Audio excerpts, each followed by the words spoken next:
अस्सलाम वालेकुम।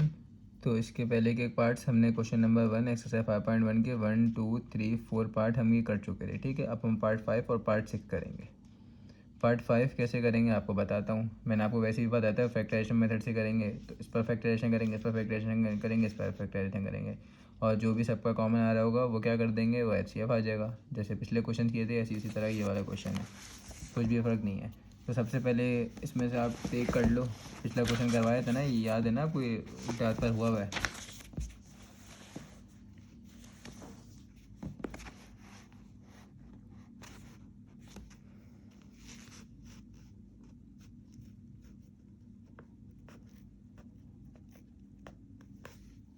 इसको सॉल्व करेंगे सबसे पहले तो उठाकर 2a² माइनस 8b²। ठीक है, अब इसमें देखो कॉमन फार्मूला है मिलिटरी ब्रेक, तो क्या लग रहा है, कॉमन लग रहा है। सबसे पहले तो कॉमन निकल रहा है, तो 2 कॉमन आ रहा है, 2 बाहर निकाल लो। 2a² माइनस ये 2 के टेबल में 8 कितने टाइम आता है, 4 टाइम्स आता है, तो 4b²। आगे यहाँ तक समझ में।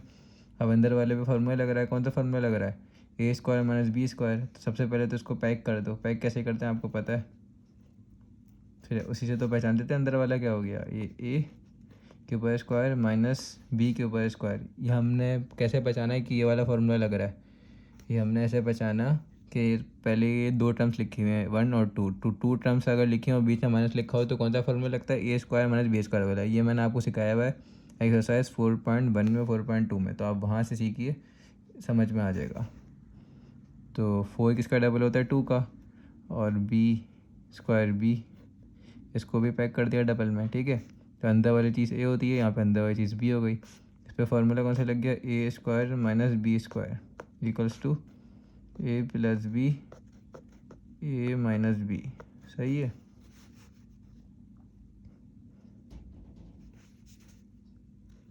इस पर लिख दवा दो फार्मूला, क्या कौन सा फार्मूला लगा इस पर, a प्लस बी। तो a प्लस बी क्या है आपके पास, a प्लस 2b, b क्या है 2b है ना, और a ये रहा a ही है, माइनस माइनस, और उसके बाद b क्या है 2b है, 2b। तो लिख दिया, आपके पास फाइनल आंसर क्या आ गया, 2a प्लस 2b, ब्रैकेट खोल दिया ना वाला, a माइनस 2b। ठीक है, ये आपके पास फाइनल आंसर आ गया। सिर्फ इसी का है, ये अभी जो टेक किया था हमने, ये टेक किया था। उसके बाद पहले का आंसर ये आ गया। अब सेकंड पाएंगे, नाउ टेक। अब क्या टेक करेंगे, अब इसको टेक कर लो। ठीक है, क्या लिखा हुआ है यहाँ पे लिख लेते हैं, now take 4a² plus 4ab minus 24b²। ठीक है, common formula military break, common निकल रहा है इन तीनों में से, 4 कॉमन आ रहा है, a² प्लस ab, 4 भी बाहर आ गया, यहाँ से भी 4 कॉमन आ गया। 24 4 के टेबल में कितने टाइम्स आता है, 24 पढ़ो 4 के टेबल में कितने टाइम आता है, तो भाई 24 आता है 4 के टेबल में, 4 6 जा। ठीक है, और 6b² ऐसे आ गया। आगे यहाँ तक समझ में। आप क्या करेंगे, कॉमन फार्मूला मिलिटरी ब्रेक। ठीक है, तो अब इन दोनों का आप निकालो, इन दो का निकालो, क्या कहते हैं, मिलिटरी ब्रेक करो, क्योंकि फार्मूला तो लग नहीं रहा। ये तो डबल होता है लेकिन 6 किसी का डबल नहीं होता, तो इस पे लगाओ दरअसल आप कॉमन निकालो इसका, वो सॉरी इसकी मिलिटरी ब्रेक करो। तो 1 और 6, तो 6 का एलसीएम लेंगे, 1 और 6 इसका एलसीएम लेंगे, 6 का एलसीएम लेंगे, 6 आ गया ना, 6 का एलसीएम लेंगे, 6 इसको काट दो, 2 3 और 3 1। ठीक है, आगे यहाँ तक समझ में। तो क्या आ रहा है आपके पास, 2 एलसीएम हमारा 2 और 3, मतलब ये 2 नंबर आ गए आपके पास। अब बड़े नंबर के साथ क्या प्लस, तो प्लस लगा होगा। इसके साथ कोई ऐसी साइन डालो कि बीच में नंबर क्या डला हुआ है, 1 डला हुआ है ना, 1 मतलब ए भी लिखा हुआ है ना, उसके पीछे तो कोफिशिएंट क्या है, कुछ नहीं लिखा हुआ, इसका मतलब 1 है, तो क्या बने 1 बने। तो इसके साथ अगर माइनस लगाओ तो 3 माइनस 2 का आंसर क्या होता है, और बड़े नंबर की साइन ये प्लस का 1 आंसर होता है। तो आ गया बिल्कुल, तो 4। उसके बाद चलो वही करते हैं, a² को ऐसे लिख दो, ये आ गया -2ab प्लस 3ab। -6b² जो आगे का बचा था उसको एज इट इज ऐसे लिख दिया। अब इन दो को मल्टीप्लाई कराओ, देखो वही बन रहा है, इसका एलसीएम लिया था, बिल्कुल जी बन रहा है। तो इसका मतलब ठीक कर रहे हैं। और प्लस माइनस हो के बीच वाला बन रहा है, बिल्कुल बन रहा है। अब क्या करेंगे, अब दो दो का कॉमन निकालेंगे। तो भाई चलो दो दो का कॉमन निकालो। इन दो में कॉमन क्या आ रहा है, ए आ रहा है कॉमन, ठीक है, ए कॉमन आ रहा है, तो ए कॉमन निकाल दो। यहाँ पे बच गया ए और यहाँ पे बच गया 2b, ठीक है। अब अगले वाले में देखो क्या कॉमन निकल रहा है, इसमें कॉमन निकल रहा है प्लस का 3 और बी भी आ रहा है, प्लस का 3b ये भी आ रहा है, ठीक है। तो प्लस का 3 भी पहले वाले में से बाहर आ गया, क्या बचा, ए बच गया खाली। और यहाँ पे माइनस का 3 की टेबल में वो 6 कितने टाइम्स आता है, 2 टाइम्स, तो 2 और b² एक भी बाहर आ गया ना, तो b बच गया खाली। आ गया तक समझ में। अब ये दोनों सेम आ रहे हैं, इसका मतलब बिल्कुल ठीक निकाला है। तो ये पहली टर्म में, ये दूसरी टर्म में, पहली और दूसरी टर्म में से कॉमन क्या आ रहा है, a-2b कॉमन आ रहा है, तो इसको बाहर निकाल लेंगे, ठीक है। a-2b कॉमन निकाल के लिख दिया। पहले वाले में से a-2b तो कॉमन आ गया, क्या बचा, अकेला बेचारा a बचा, तो ब्रैकेट बना के a लिखो। उसके बाद a-2b यहाँ से भी बाहर आ गया, कॉमन निकल गया ना, तो क्या बचा, +3b बचा, +3b लिख दो, ठीक है। तो ये आपके पास नाउ टेक के हमने टेक किया था, इसका भी आ गया। अब तीसरी दफ़ा पे क्या टेक करेंगे, इसको भी टेक कर लेंगे। इसको टेक करेंगे तो क्या होगा, यहाँ से देखो 2a² - 12ab + 16b², तो लिख दूँ यहाँ पे, now take 2a² - 12ab + 16b²। Common formula Milton break, क्या लग रहा है इस पे लग रहा है सबसे पहले तो कॉमन, तो 2 कॉमन आ गया बाहर, a² माइनस, अब यहाँ से 12 की टेबल में कितने टाइम्स आता है, 6ab, 12 की टेबल में वो 2 की टेबल में 12 6 टाइम्स आता है ना, तो 6 लिख दिया। 2 की टेबल में 16 कितने टाइम्स आता है, 16 आता है 8 टाइम्स, तो 8b², ठीक है। कॉमन फार्मूला मिल्टन ब्रेक, ठीक है। सो अब द रेस्ट पे लगा के देखो क्या लग रहा है इस पर। a² तो डबल होता है, लेकिन 8 किसी चीज़ का डबल नहीं होता, तो इसमें फार्मूला तो नहीं लग रहा। फार्मूला चेक ऐसे ही करते हैं ना, पहले वाले और आखिरी वाले को पैक करते हैं, तो ये तो पैक हो रहा है डबल में, ये किसी के डबल में पैक नहीं हो रहा, ठीक है। तो इस पर लगेगी मिलिटरी ब्रेक। मिलिटरी ब्रेक पहली और लास्ट वाले को मल्टीप्लाई करते हैं, तो भाई चलो कर दो मल्टीप्लाई। 1 × 8 आंसर क्या आ गया, 8 आ गया। तो 8 का एलसीएम लेंगे, छोटी टेबल शुरू करेंगे, 2 4 द, उसके बाद फिर से 2 को 2 करूँगा तो छोड़ो, डायरेक्ट 4 से ही ले लो, 4 1 द 4 आ गया एलसीएम, क्या आ गया, 2 नंबर आ गए, 2 और 4 आ गए, ठीक है। 2 नंबर आ गए, 2 और 4। अब बड़े नंबर के साथ यहाँ पे यहाँ पे बीच में जो साइन लगी हुई है उसके साथ क्या लगा है, माइनस लगा हुआ है, तो यहाँ इसका मतलब बड़े नंबर के साथ तो माइनस आ गया, क्योंकि इस नंबर को 2 नंबर में तोड़ेंगे ना, वो 2 नंबर यहाँ से मिल गया हमें। अब इस +2 जो अकेला बच गया, मतलब 2 जो बच गया, इस 2 के साथ ऐसी साइन बनाओ कि आपके पास आंसर -6 बनना चाहिए। प्लस या माइनस कोई सी भी साइन लगेगी, प्लस लगाओगे तो माइनस का 2 बन जाएगा, प्लस माइनस लगाओगे तो माइनस का 6 बन जाएगा। तो बन गया बीच वाला, बिल्कुल जी बन गया। तो हम इसमें तोड़ेंगे, 2a² माइनस का ये माइनस का 2ab माइनस का 4ab प्लस का 8b²। अब दो दो के कॉमन निकालेंगे, इन दो में कॉमन क्या आ रहा है, इन दो में कॉमन आ रहा है a, और पहले वाले में से सिर्फ a बच गया, दूसरे वाले में माइनस का 2 a बाहर आ गया, तो माइनस का 2 भी बच गया। इन दो में कॉमन लेंगे, इन दो में कॉमन लेंगे माइनस के साइन के साथ, ठीक है।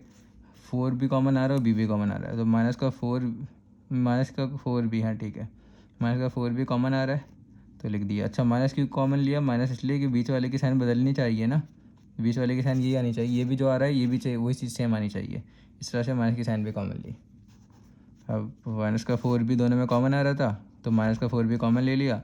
अब पहले वाले में से क्या बचा, माइनस का 4 भी ऐसे ही बाहर आ गया, तो ए बच गया, और अंदर वाले की साइन बदल गई, यहाँ माइनस थी ना, तो इसकी जगह प्लस हो गई। जब माइनस कॉमन लेते हैं तो साइन बदल जाती है, ठीक है। अब आपसे मल्टीप्लाई कराओ इसको, तो देखो ये बन रहा है ना, आपसे बिल्कुल बन रहा है, तो इसका मतलब ठीक किया है। अब 4 की टेबल में 8 कितने टाइम आता है, 2 टाइम्स, तो अच्छा अंदर इसके माइनस वाले की साइन भी बदल गई, इसकी साइन भी बदल गई, ठीक है। इसकी साइन प्लस थी ना, तो माइनस हो गई, जब माइनस की साइन कॉमन निकालते हैं तो अंदर वाले की साइन बदल जाती है। अब क्या हो गया, यहाँ पे 8 की जगह पे क्या आ गया, 2 आ गया, 4 2 8 होता है ना, इसलिए और बी भी कॉमन निकल लिया, 4 भी कॉमन निकाला था ना, तो बी बच गया, बी स्क्वायर में से एक भी बाहर आ गया तो बी बच गया। ये दोनों सेम आ रहे हैं, बिल्कुल आ रहे हैं, इसका मतलब ठीक कर रहे हैं हम। तो यहाँ पे 2, उसके बाद क्या करेंगे 2, अब ये पहली टर्म है दूसरी टर्म है, दोनों टर्म में से कॉमन क्या आ रहा है, ये a minus two B common आ रहा है, तो a माइनस टू बी ऐसे लिख दिया, ठीक है। और उसके बाद पहली टर्म में क्या बचा, a बचा, दूसरी टर्म में क्या बचा, -4b बचा, a -4b। तो ये भी आपके पास तीसरे वाले का आंसर आ गया। तो अब देखो इन सब में देखो तो आपके पास कॉमन क्या आ रहा है, मतलब HCF क्या आ रहा है आपके पास कॉमन, एक तो सब में 2 आ रहा है, सबके एंड में यहाँ पे 2 आ रहा है, इसमें 4 आ रहा है, इसमें 2 आ रहा है, तो 4 तो आ रहा है ना, तो मतलब 2 के टेबल में आता है ना, तो इसका मतलब यहाँ से 2 आ गया, यहाँ से भी 2 आ सकता है। क्यों आ सकता है 2, क्योंकि 2 2 ज़ा 4 होता है ना, इसको आप ऐसे तोड़ दो, 2 मल्टीप्लाई बाय 2 क्या होता है 4, तो यहाँ पे भी 2 लिखा हुआ है, जैसे एक 2 आ गया एक 2 आ गया। अब कॉमन आपको पता है ना कैसे निकालते हैं, तो यहाँ से भी 2 आ रहा है, यहाँ से भी 2 आ रहा है, 2 आ रहा है। तो HCF का जो फाइनल आंसर है आपके पास, यहाँ पे मैं लिख के दिखा देता हूँ HCF का फाइनल आंसर, HCF हम सबका कॉमन लिख दिया करते थे ना, तो सबसे पहले तो कॉमन सबका 2 आ गया, ये 3 है ना, ये 3 था ना क्वेश्चन में, 3 लिखे हुए थे, 1 2 3, तो इन तीनों में जो भी सम के तीनों के फैक्टर्स जो भी बनेंगे, जो भी इनके फैक्टर्स बनेंगे, उनके फैक्टर्स में जो जो चीज़ कॉमन होगी वो चीज़ लिखेंगे। सबसे पहली तो ये पहले वाले का फैक्टर ये रहा, दूसरे वाले का फैक्टर ये रहा, तीसरे वाले का फैक्टर ये रहा। तो पहले वाले तो पहला दूसरा तीसरे में देखो 2 तो कॉमन आ रहा है, ठीक है, तो 2 भी लिख दिया। यहाँ पे तो खैर एक 2 बच गया, वो अलग बात है, वो छोड़ दो। और बाकी एक और चीज़ का कॉमन आ रही है, a माइनस का 2b, a माइनस का 2b, a माइनस का 2b, तो ये भी आ रहा है कॉमन। तो क्या कर दो, a माइनस का 2b ये भी लिख दो, ठीक है, a माइनस का 2b ये लिख दो। इन सब में 2 2 आ रहा था, यहाँ पे से भी 2 कॉमन आ रहा था, यहाँ से भी 2 कॉमन आ रहा था, और यहाँ से भी भाई 2 कॉमन आ रहा था, इस वजह से मैंने यहाँ पे 2 भी लिख दिया, ठीक है, क्योंकि आपको पता है ना HCF निकालना आता है ना, कैसे निकालते हैं HCF, हम कॉमन निकालते हैं सबसे पहले तो कॉमन आ गया। उसके बाद इन सब में a माइनस का 2b, a माइनस का 2b और a माइनस का 2b ये भी कॉमन आ रहा था, ये भी लिख दिया। तो HCF का फाइनल आंसर क्या आ गया, HCF का फाइनल आंसर आ गया 2 ब्रैकेट a माइनस का 2b, ये मैंने लिख दिया यहाँ पे आंसर, ठीक है। अब नेक्स्ट पेज पे सिर्फ आंसर लिखता है, इस वजह से यहाँ पे थोड़ी जगह थी तो मैंने यहाँ पे डायरेक्ट आंसर लिख दिया कि लिखा हुआ है 2 ब्रैकेट a माइनस का 2b, ये आपका फाइनल आंसर हो गया। तो चलो अब हम करेंगे इसका पार्ट 6। पार्ट 6 भी बहुत ईजी है, मुश्किल नहीं है, ठीक है। अब आप सबसे पहले इसके लिए रिवाइज करो एक्सरसाइज 4.8 जिसमें मैंने फैक्टर थ्योरम किया था। अच्छा, मैं HCF निकालने के लिए सबसे पहले फैक्टर्स बनाना होता है, हमने हर क्वेश्चन में पिछले क्वेश्चन में ही किया फैक्टर, तो इस पूरी इक्वेशन का फैक्टर बनाओ, पूरे इक्वेशन का फैक्टर बनाओ। अब ये क्वाड्रेटिक इक्वेशन नहीं है, क्यों, क्वाड्रेटिक इक्वेशन कौन सी होती है, एक्स स्क्वायर फिर एक्स आता है फिर नॉर्मल कॉन्स्टेंट चीज़ आती है, यहाँ तो एक्स क्यूब लिखा हुआ है, और एक्स क्यूब याद आया आपको, हम जब एक्सरसाइज 4.8 कर रहे थे तो उसमें हमारे पास क्यूब वाली फॉर्म में क्वेश्चन लिखे होते थे। मैं आपको दिखा देता हूँ कैसे क्यूब वाली फॉर्म में क्वेश्चन लिखे होते थे, ये देखो यहाँ आप चेक करो एक्सरसाइज 4.8 सारे के सारे क्वेश्चन क्यूब वाली फॉर्म में लिखे हुए हैं, क्यूब क्यूब क्यूब, मतलब एक्स के ऊपर 3 एक्स के ऊपर 3 एक्स के ऊपर 3 एक्स के ऊपर 3 एक्स के ऊपर 3 एक्स के ऊपर 3 सब इस फॉर्म में लिखे हुए हैं, ठीक है। तो इसको हमने जिस तरह से सॉल्व किया था, इन क्वेश्चन को भी ऐसे सॉल्व करेंगे और उसके फैक्टर बना देंगे। फैक्टर थ्योरम में भी हम ये हरकत कर रहे थे, इसमें भी हम ये हरकत करेंगे, समझ गए। तो आ जाओ शुरू करते हैं, बहुत ईजी है, मुश्किल नहीं है, बस उसी की तरह ही करना है। अब सबसे पहले इसको उठा लेंगे, नाउ टेक, अब क्या टेक करेंगे, यहाँ पे देखो क्या, x cube plus x square plus x plus 1। अब याद आया, इसकी जगह पे हम क्या पुट करते थे, एक्स की वैल्यू यहाँ से देखते थे, खैर एक्स की वैल्यू इसकी जगह पुट कर दो, एक बार +1 पुट करो, -1 पुट करो, फिर +2 पुट करो, फिर -2 पुट करो। अब मैं आपको समझाने बैठ गया ना कि इसमें क्या वैल्यू पुट करेंगे, तो थोड़ी लंबी वीडियो हो जाएगी, खैर लेकिन आप आखिरी नंबर से पहचान सकते हो, जो आखिरी नंबर होता है इसके फैक्टर देखो, 1 के फैक्टर कितने बन सकते हैं, 1 का फैक्टर 1 तो सिर्फ किसके टेबल में आता है, 1 सिर्फ 1 के टेबल में आता है, ठीक है। तो 1 का फैक्टर क्या हुआ, 1 ही हुआ, तो इसमें इसका मतलब इसमें हम +1 लगेंगे, -1 लगाएंगे और आंसर हमारे पास आ ही जाएगा, ठीक है। ऐसे भी पहचान सकते हैं क्या, तो आप बस वो वाले दिमाग बना लो कि आप या तो एक दफ़ा +1 पुट करो, एक दफ़ा -1 पुट करो, जिसमें भी आंसर 0 आया तो हमारे पास वही वाला एक्स की वैल्यू बनेगी। तो चलो करो, पुट x = 1, प्लस का 1 लगाया है, तो जहाँ जहाँ एक्स है वहाँ आप लगा दो, फिर प्लस का 1 लगा के तो हो ही नहीं रहा था, मैंने ऐसे ही आपको दिखाने के लिए कर दिया कि आप फिर बोलो क्या, क्यों, कॉमन सी बात है, सब नंबर आपस में प्लस हो रहे हैं तो 1 आपस में प्लस हो जाएंगे। इसका आंसर क्या हो गया, इसका आंसर हो गया 4, तो ये तो हो ही नहीं सकता, 4 इज़ नॉट इक्वल टू 0 आ गया ना, ये तो 0 नहीं आया। अब ज़रा माइनस का 1 लगा के देखो, क्या लगा के देखो, माइनस का 1 देखो इस पर आ रहा है नहीं आ रहा। ये पैसे पहले तो ये इक्वेशन लिखो सेम टू सेम, इसकी जगह पुट। अगर आपको ये समझ में नहीं आ रहा तो 4.8 बाद देखो, आपको समझ में आ जाएगा। x इक्वल्स टू -1, ठीक है। अब -1 लगा के पुट देखो, जहाँ जहाँ x लिखा है वहाँ -1 लगा दो। अगर उस पर आंसर 0 आ गया तो बिल्कुल जी ठीक कर रहे हैं हम उस। फिर इसका मतलब x की जो फाइनल वैल्यू हमारे यहाँ फिक्स हुई है वो x -1 होगी। ये हो गया। उसके बाद क्या हो गया, प्लस इसकी जगह पे -1 लगा दो, +1 ऐसे लिख देंगे। इसके ऊपर पावर ऑड है तो इसका मतलब इसका आंसर -1 ही होगा। 1 की पावर क्यूब क्या होता है, 1 × 1 × 1 ही होता है। अगर इसकी पावर इवन है तो माइनस हट जाएगा, तो माइनस हट गया तो इसका आंसर +1 ही आ गया।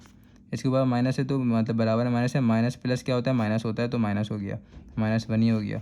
और ये +1, तो +1 -1 0 होगा, +1 -1 0 होगा, तो इसका आंसर 0 आ गया, ठीक है। तो इट मीन्स आंसर 0 आ गया। तो हमारी जो फाइनल वैल्यू है वो x इक्वल्स टू 1 पे आ रहा है, ठीक है। तो इसका फैक्टर क्या बन गया, इसका फैक्टर आपको पता है क्या बन जाएगा, यहाँ पे x प्लस का 1 हमारे पास फैक्टर बन गया। ये कैसे बना x प्लस का 1, ठीक है, कैसे बना, ये वाली क्वेश्चन उठा लो। ये आपको मैं पीछे भी करवा चुका हूँ, मैंने आपको बार बार बोला है, वाला क्वेश्चन रिवाइज करो, आपको आ जाएगा याद। x -1, अब ये यहाँ पे क्या हो रहा है, माइनस हो रहा है, हमारी जगह हो जाएगा x के साथ प्लस हो जाएगा, x + 1 बन गया इक्वल टू 0 बन गया। तो हमारे पास क्या बन गया, x + 1 बन गया ये चीज़। तो ये तो बनाई हुई मैंने x + 1, ये आपको याद करो, पिछले क्वेश्चन में आपको करवाई थी 4.8 के लास्ट क्वेश्चन में। तो पहला फैक्टर हमारे पास जो फाइनल आंसर का आ गया वही आ गया, ठीक है। अब उस पर सिंथेटिक डिवीजन लगा देते थे। अच्छा, ये वैल्यू हमने क्यों ढूंढी, ताकि सिंथेटिक डिवीजन के लिए हमें वैल्यू मिल जाए x की।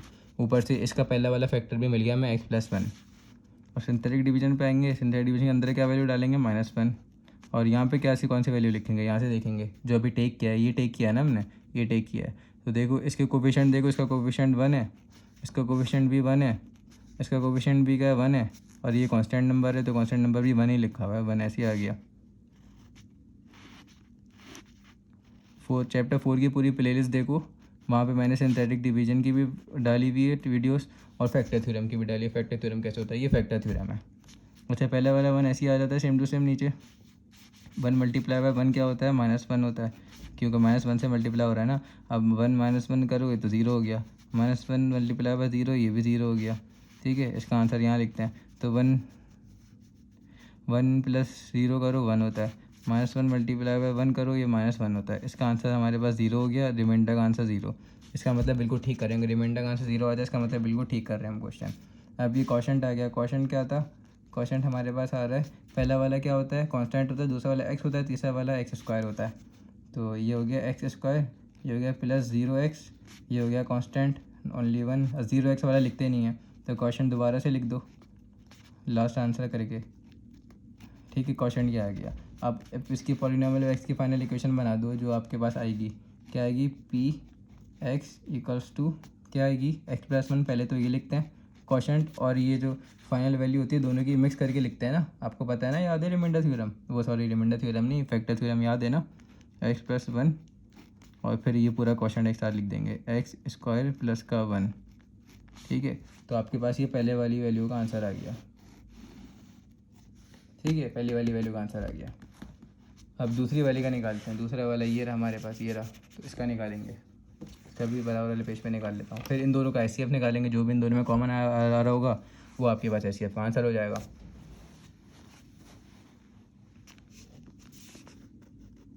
x³ और उसके बाद क्या था, प्लस का 3x² + 3x + 1, ठीक है।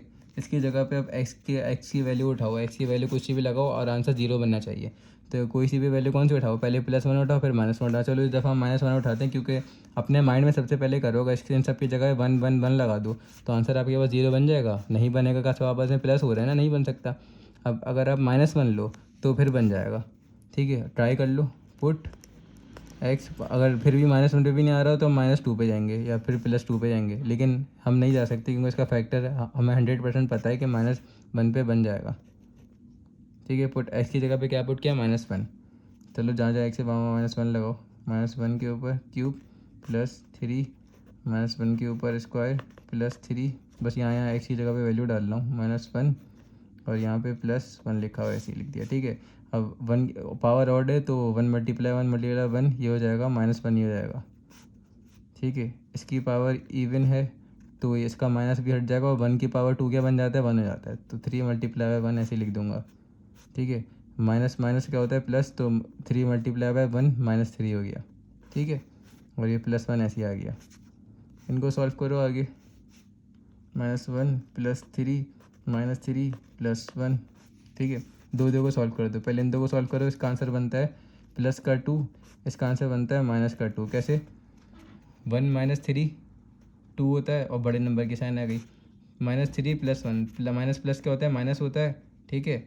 और 3 - 1 क्या होता है, 2 होता है, और बड़े नंबर की साइन आ गई, माइनस की साइन आ गई, बिल्कुल। 2 - 2 क्या होता है, इसका आंसर 0 होता है, तो भाई 0 के बराबर आ गया। फैक्टर हमारे पास इसका क्या बना, x = -1 लिखा हुआ है ना, तो इसका आंसर बन गया x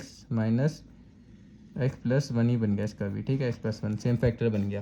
अब x+1 कैसे फैक्टर बना, आपको ऊपर दोबारा से दिखा देता हूँ। x+1 ये लिखा होता था ना उसमें, is divided by factor theorem में, ठीक है। अच्छा, फैक्टर थ्योरम में ना भी लिखा होता था तो सिंथेटिक डिवीजन तो याद है ना, उसमें ऐसे लिखा होता था। तो वैल्यू निकालने के लिए =0 लेते थे। अब =0 लिया तो x+1 = 0 लिखा हुआ है, ये यहाँ पे प्लस हो रहा है, वहाँ जाके क्या हो गया माइनस, तो x = 0 - 1, इसका आंसर क्या हो गया, x = -1 हो गया ना, x = -1, तो ये तो लिखा हुआ x = -1, तो ये माइनस है, यहाँ के प्लस हो गया, तो ऐसे लिख दिया, यहाँ के प्लस हो गया, ठीक है। पहले वाले का फैक्टर मिल गया हमें। अब क्या करेंगे, ये वैल्यू इस वजह से भी निकाली ताकि सिंथेटिक डिवीजन में डाल सकें। सिंथेटिक डिवीजन में -1 डालेंगे और बाकी इसकी वैल्यू ऐसे लिख देंगे। 1 इसके कोफिशिएंट की वैल्यू 1 है, इसके कोफिशिएंट की वैल्यू 3 है, इसके कोफिशिएंट की वैल्यू भी 3 है, 3 लिख देंगे। और लास्ट वाला तो कांस्टेंट है तो 1 अलग कॉलम में लिखेंगे, रिमाइंडर वाले कॉलम में लिखेंगे। पहला वैल्यू ऐसे उतर जाती है, 1 ऐसे उतर जाएगा। 1 मल्टीप्लाई बाय -1 का आंसर होता है -1। अब 3 - 1 का आंसर होता है 2। 1 मल्टीप्लाई बाय -1 का आंसर होता है -2, ठीक है। ये आंसर इनका यहाँ लिखेंगे। इनका इसका आंसर क्या होता है, इसका आंसर होता है 1। कैसे 1 हुआ, 3 - 2 क्या होता है, 1 होता है, और बड़े नंबर की साइन आती है। अब 1 मल्टीप्लाई बाय -1 का आंसर क्या होगा, -1। इन दोनों का आंसर हो गया 0, तो रिमाइंडर आपके पास बच गया 0। समझ गए? तो अब आ जाओ आगे, क्वोशंट लिख दो। क्वोशंट क्या होता है, पहला वाला कांस्टेंट होता है, दूसरा वाला x होता है, तीसरा वाला x² होता है, फिर आगे होता है तो x³ होता है, फिर आगे होता है तो x के ऊपर 5 आ जाता है। ऐसे करके चलता रहता है एंड सो ऑन, ऐसे चलता रहता है। तो पहला वाला ये x कांस्टेंट x। अच्छा, ये पहला वाला कांस्टेंट, फिर x, फिर x², तो x² है ना ये, और इसका कोफिशिएंट 1 है तो ऐसे लिख देंगे। इसका क्या है, +2x + 1, ठीक है। अब आपको पता है px जो हम फाइनल लिखते हैं उसमें ये वाला जो इसका हमारे पास आया था, x की फाइनल वैल्यू आई थी, ये वाला फैक्टर और ये वाला पूरा फैक्टर मिला के लिखते हैं। तो लिख दो, बिल्कुल जी मिला के लिख दो, x+1 x² + 2x + 1, ठीक है। ये आपके पास फाइनल आंसर इसका आ गया। और सॉल्व करने को इसको भी सॉल्व किया कर देते थे हम, कैसे, क्वाड्रेटिक इक्वेशन से। इस पर क्या लग रहा है, कॉमन फार्मूला मिलिटरी ब्रेक, इस पर लग रहा है हमारे पास फार्मूला, x² भी पैक हो जाएगा, 1 भी पैक हो जाएगा। तो ये कौन सा फार्मूला लग रहा है, a² + 2ab। अच्छा, ये ज़रूरी नहीं है, खैर फिर भी करवा देता हूँ, +2ab + b², ये लग रहा है। और ये पूरा किसके बराबर होता है, a + b का होल स्क्वायर के बराबर होता है ये, ठीक है, इसके बराबर होता है। तो ये वाला फार्मूला यहाँ पे लग जाएगा, क्योंकि देखो x² और ये, अगर आपको ये याद नहीं है तो 4.1 पढ़ो, याद आ जाएगा, ठीक है। तो ए के आपके पास अंदर वाली चीज़ होती है, तो x को पैक कर दो, अंदर वाली चीज़ मिल गई, बीच वाली जगह छोड़ दो, उसके बाद लास्ट वाला भी पैक हो जाएगा, 1 भी स्क्वायर में पैक हो जाएगा। तो ये a मिल गया, यहाँ से b मिल गया, तो a और b मिल गया आपके पास। तो a की जगह पे x आ जाएगा, b की जगह 1 आ जाएगा, तो x+1 का होल स्क्वायर मिल गया आपके पास यहाँ पे, x+1 का, और यहाँ पे x+1 का होल स्क्वायर, ठीक है। और ये px की फाइनल वैल्यू मिल गई आपके पास। अब SCF निकालने की बारी है, जो मेन क्वेश्चन में बोला गया था। ये तो हम सारी हरकतें पहले भी कर चुके हैं ना, अब SCF की बारी आई। SCF दोनों का मिक्स करके निकलेगा। अच्छा, HCF क्या होता है, जो दोनों में कॉमन आ रहा है, तो दोनों में कॉमन क्या आ रहा है, x+1, और यहाँ पे भी x+1 लिखा हुआ है, ये भी x+1 ही है, लेकिन x+1 ये लिखा हुआ है ना, ये x+1 का हो जाएगा, क्यूब हो जाएगा, खैर, लेकिन x+1 यहाँ पे भी मौजूद है और x+1 यहाँ पे भी मौजूद है, तो x+1 क्या आ गया, HCF का आंसर आ गया फाइनल। तो ये आपके फाइनल आंसर है। यहाँ पे हमारा इसका क्वेश्चन नंबर 1 ख़त्म हो गया। ठीक है,